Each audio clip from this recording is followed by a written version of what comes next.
Good afternoon. My name is Chase. I'm with the Masters Lawn Care. Today we were at UF at the Pest Management Conference to learn a little bit about some new sod they have, ProVista Sod.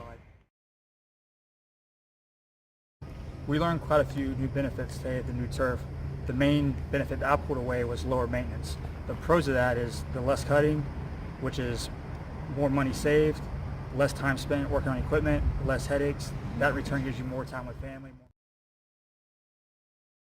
I had the privilege last October to head out to US test plot in Citra to take a look at the ProVista in action. What I got to see was they had a test plot.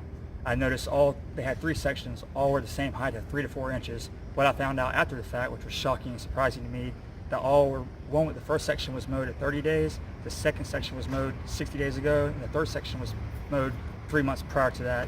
The surprising result of that is, like I said before, all were the same height. Again, I'm Chase with the Masters Lawn Care. I hope this information was helpful regarding ProVista Sod.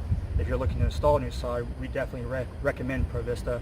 And if you're looking for someone to do it, we are authorized installer of the sod.